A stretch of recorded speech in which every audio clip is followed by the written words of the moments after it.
बिस्मिल्लाहिर्रहमानिर्रहीम। अस्सलामु अलैकुम वरहमतुल्लाहि वबरकातुहू।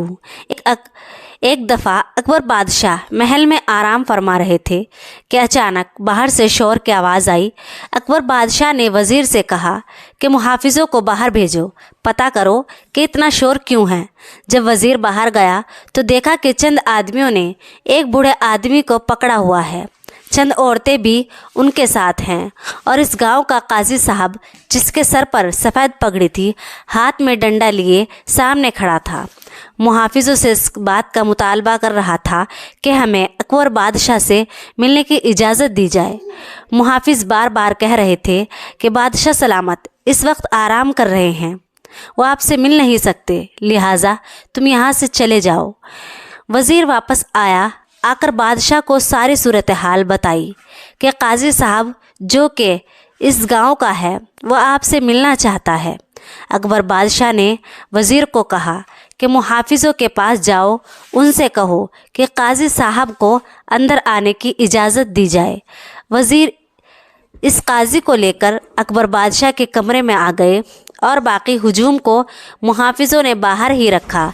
जैसे ही काजी साहब बादशाह के कमरे के अंदर दाखिल हुआ तो अकबर बादशाह ने काजी से कहा, काजी साहब मुझसे मुलाकात की ज़रूरत क्यों पेश आई और बाहर तुमने इतना हुजूम क्यों इकट्ठा कर रखा है।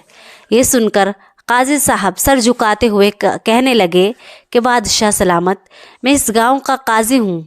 आज तक कोई भी ऐसा मुकदमा नहीं आया जो मैंने इंसाफ पर मबनी नहीं किया हो, लेकिन एक वाहिद मुकदमा जिसने मुझे हिला कर रख दिया है।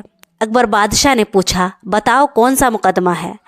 तो काजी साहब ने कहा, बादशाह सलामत, मेरे पास एक बूढ़ी औरत एक मुकदमा लेकर हाजिर हुई।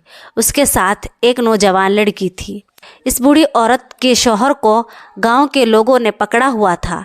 मैंने बूढ़ी औरत से पूछा, बताओ क्या बात है, तुमने इसको क्यों पकड़ा हुआ है।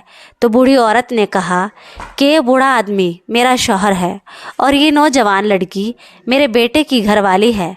मेरा बेटा एक बड़े ताजिर के यहाँ मुलाजिमत करता है और मेरा बेटा तिजारत के सिलसिले में ताजिर के साथ अक्सर औकात बाहर आता जाता है, लेकिन एक माह पहले ऐसा हुआ है कि मुझे खबर मिली कि मेरी वालदा की तबीयत ख़राब हो गई। तो मैंने अपने शौहर को कहा कि तुम मुझे माँ के घर ले चलो। फिर उसने मुझे कहा कि मैं किसी काम के सिलसिले बाहर जा रहा हूँ, इसलिए मैं आपके साथ नहीं जा सकता। मैं खुद ही सवारी लेकर अपनी माँ के गांव में चली गई। पीछे मेरी बहू घर में अकेली थी और मेरा शौहर जानता था कि मेरी बहू घर में अकेली है, क्योंकि घोड़े से गिरने की वजह से उसे चोट लगी थी और वो चल भी नहीं सकती थी। लिहाजा मुझे मजबूरी में अपनी बहू को घर में अकेला छोड़कर जाना पड़ा। मेरे शौहर ने बहाना बनाया था कि मैं भी काम के सिलसिले में बाहर जा रहा हूँ, इसलिए मैंने पड़ोसी औरत के ज़िम्मे लगाया कि तुम मेरी बहू की देखभाल करते रहना, और मैं अपनी माँ के घर चली गई। लेकिन जैसे ही मैं वापस आई तो मेरी बहू सर पीटने लग गई और मुझे कहा कि मेरे ससुर यानी आपके शौहर ने मुझे अकेले में मेरे साथ ज़्यादती की और मुझे खामोश रहने के लिए डराता रहा। मैंने इस वक्त उसको कहा कि कुछ नहीं बताऊंगी, लेकिन मैं जानती हूँ कि अगर मैं आज चुप कर गई तो ये सारी ज़िंदगी मुझे इसी तरह डरा डरा कर मेरे साथ ज़्यादती करता रहेगा और इस बात का पता भी किसी को नहीं चलेगा। मैं फ़ौरन काजी साहब के पास गई और कहा, काजी साहब मेरा मुकदमा सुने और मेरे शौहर को सख्त से सख्त सज़ा दें, ताकि आने वाले वक्त में कोई भी ससुर अपनी बहू के साथ ऐसा सलूक ना कर सके। मैंने इस औरत को यकीन दिलाया कि इसे ज़रूर इंसाफ मिलेगा। मुकदमे का दिन मुकर्रर किया गया और मुकदमे वाले दिन अदालत लग गई। मैंने सबसे पहले इसकी बहू से पूछा, आप बताओ क्या माजरा हुआ। तो उसने वही अल्फाज दोहराए जिस तरह के उसकी पहले सास कह चुकी थी, लेकिन इस बूढ़ी औरत के बुज़ुर्ग शौहर के अल्फाज बिल्कुल मुख्तलिफ थे। मैंने जब इससे पूछा तो उसने कहा, काजी साहब मैं किसी काम के सिलसिले में अपने दोस्त के साथ शहर से बाहर चला गया। जिस दिन ही मेरी बीवी घर लौटी, इसी दिन मैं घर लौटा, लेकिन जैसे ही मेरी बहू ने घर में कदम रखा तो मेरी बहू ने सर पीटना शुरू कर दिया और इस पर गंदे गंदे इल्ज़ाम लगा दिए। ये सुनकर मुझे समझ नहीं आया कि क्या करना चाहिए। काजी साहब ने कहा, मैं कैसे मालूम करूं कि तुम में से कौन सच्चा है और कौन झूठा। इस मुकदमे की कार्रवाई को शुरू हुए तकरीबन 4 दिन हो गए हैं, लेकिन अभी तक मैं इंसाफ तक नहीं पहुंच सका, क्योंकि जब मैं लड़की की बातों की तरफ देखता हूँ तो मुझे सारे सबूत उसके ससुर के खिलाफ जाते हुए दिखाई देते हैं, लेकिन जब मैं उसके ससुर के पहलू की तरफ देखता हूँ तो सारे सबूत उसकी बहू के खिलाफ जाते हैं। मुझे समझ नहीं आ रहा, लिहाजा आप इंसाफ करने में हमारी मदद करें और इस बूढ़ी औरत का मुकदमा आप सुने। अकबर बादशाह ने कहा कि कल तुम बूढ़ी औरत, उसके शौहर, उसकी बहू को हाजिर करना, मैं कल ही इस मुकदमे का फ़ैसला करूँगा। सुबह का वक्त हुआ। बादशाह सलामत अदालत में तशरीफ़ लाए। काजी साहब इन तमाम लोगों को लेकर अदालत में पहले ही से पहुंच चुकी थी। जैसे ही बादशाह अपनी नशिस्त पर बैठा तो काजी साहब ने कहा, बादशाह सलामत, आपके हुक्म के मुताबिक ये सब आपके सामने हाजिर हैं। अब आप भी इनका मुकदमा सुनें और उनके दरमियान फ़ैसला करें कि इनमें से कौन मुजरिम है और कौन पाक दामन है। ये सब सुनने के बाद अकबर बादशाह ने दोबारा उनके दलाइल सुने और थोड़ी देर सोच में पड़ गया। इसके बाद बादशाह सलामत ने 4 सिपाहियों को हुक्म दिया कि जाओ, 2 कदाल लेकर आओ और इसी जगह 2 बड़े बड़े घड़े खोदो। हुक्म के मुताबिक 2 घड़े खोदे गए जो तकरीबन 4 फीट के गहराई के थे। अब बादशाह ने हुक्म दिया, इन घड़ों को साफ़ पानी से भर दो। हुक्म की तामील हुई, घड़े पानी से भर दिए गए। तमाम दरबारी ये सारा मंजर देख रहे थे कि बादशाह सलामत क्या सर अंजाम देने वाला है।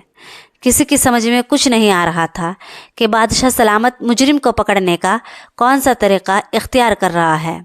यहाँ तक कि वह काजी भी हैरान परेशान था कि बादशाह ने मुकदमा सुनने के बजाय किन कामों में सिपाहियों को लगा दिया। अब बादशाह ने सिपाही को कान में कुछ कहा और थोड़ी देर बाद सिपाही एक बुज़ुर्ग बाबा को लेकर अदालत में हाजिर हुआ। इस बुज़ुर्ग बाबा की दाढ़ी बिल्कुल सफ़ेद थी। बादशाह ने सिपाहियों को हुक्म दिया कि बुज़ुर्ग के सामने 2 गिलास पानी रख दिए जाएं। हुक्म की तामील हुई और 2 गिलास पानी रखे गए। बुज़ुर्ग ने कुछ पढ़कर दोनों गिलासों पर फूंका और फिर बादशाह ने हुक्म दिया, ये पानी कोई आम पानी नहीं बल्कि ख़ास पानी है।